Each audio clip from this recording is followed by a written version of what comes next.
బంగారం అదేవిధంగా సిల్వర్ వెండి ధరలు డమాలంటూ పడిపోతున్నాయండి. ఇప్పుడు బంగారం ధర సుమారు ఎంతకు వచ్చేసిందంటే 1,50,000 దగ్గరికి వచ్చేసింది. బాగా తగ్గిపోయింది, ఆల్మోస్ట్ 2 లక్షల దాకా వెళ్ళిపోయింది అనమాట. తర్వాత వెండి ఎక్కడికో ఆకాశాన్ని అంటే ఇది వెంటనే తగ్గిపోతూ ఇప్పుడు 2,70,000 2,60,000 సమీపానికి వచ్చేసింది.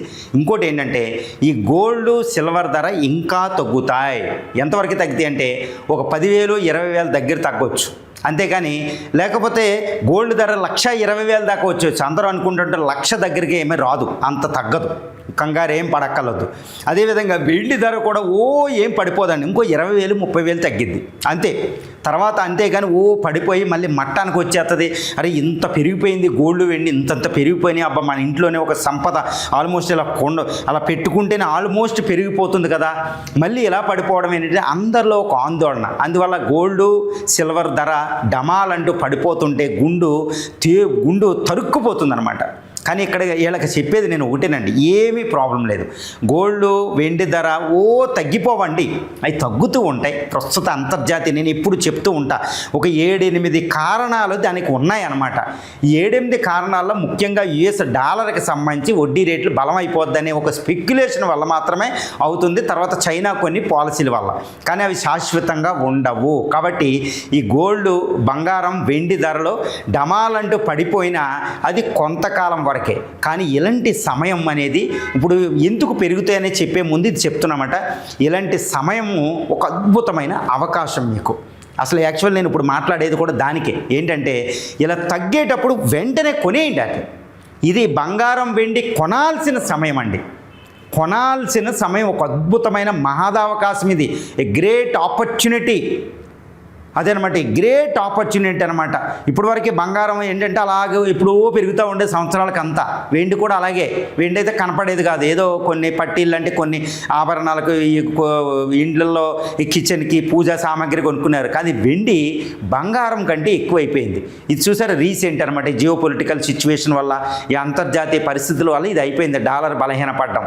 కాబట్టి ఇది ఒక మహాదవకాశం. ఎలాంటిదంటే ఇది ఎప్పుడు చరిత్రలో కూడా కనీ విని ఎరుగిన ఒక విషయం అన్నాడు. బంగారం వెండికి ఇంత అవకాశం, ఈ రేటు ఇప్పుడు ఎంతున్నా ఈ రేట్లే తక్కువ, తర్వాత ఎప్పుడు రాదు, వెంటనే కొనాల్సిన సందర్భం.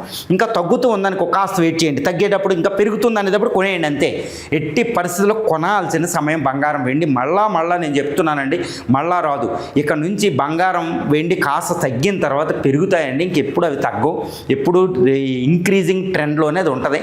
దానికి కారణాలు ఏంటంటే ఈ యుఎస్ డాలరు బలహీనపడడం, ఎందుకంటే అది ట్రంప్ పాలసీ. యుఎస్ డామినెన్స్ కూడా తగ్గుతుంది.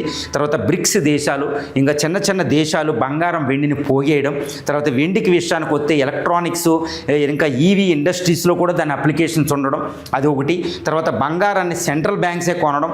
తర్వాత ఆల్రెడీ బంగారం ఉత్పత్తి సరిగ్గా లేకపోవడం. తర్వాత చైనా కూడా ఇంకా విపరీతంగా కొనడానికి ప్లాన్ చేస్తుంది, ఎందుకంటే డాలర్ డెట్ని తగ్గించుకొని గోల్డ్ రూపంలో ఎక్కువ పెట్టుకుంటుంది, డాలర్కి అది ప్రాముఖ్యత ఇవ్వదు. తర్వాత ఇండియా కూడా అదే చేస్తుంది. ఈ విధంగా అన్ని దేశాలు సెంట్రల్ బ్యాంకులు ఇవన్నీ కొంటాయి అన్నమాట. కాబట్టి ఉత్పత్తి కూడా సరిగ్గా లేదు. కాబట్టి నేను ఎప్పుడూ చెప్తూ ఉంటాను. కాబట్టి బంగారం వెండి ఇప్పుడు డమాలుగా తగ్గిపోతున్నాయి అనుకుంటారు, ఈ తగ్గేది మీకోసమేనేమో, కొని పెట్టుకోండి, ఎవరు అమ్మకండి. ఎంతో తగ్గిపోద్ది అందరూ అంటున్నారు అన్నమాట. అయ్యో 1,00,000 దాకా పడిపోద్దేమో, నేను 1,20,000 1,50,000 ఉన్నప్పుడు కొన్నాను, మళ్ళీ తగ్గిపోతే ఏంటంటే, ఒకవేళ తగ్గినా అది శాశ్వతం కాదండి. టెంపరీగా మీరు కొన్న రేటు కంటే తక్కువకు వచ్చేస్తే, మీరు ఊహించిన దానికంటే తక్కువ వచ్చేస్తే బంగారం కానీ వెండి రేటు కానీ, మీరు ఏమి కంగారు పడకండి, మళ్ళీ అది పెరిగిపోదు.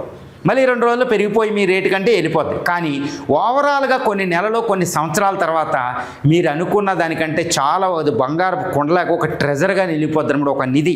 మీ ఇంట్లో ఏదో లక్క బిందుల్లో దొరికిన నిధిలా ఉంటుంది. కాబట్టి బంగారం వెండి కొనాల్సిన సమయం ఇదే.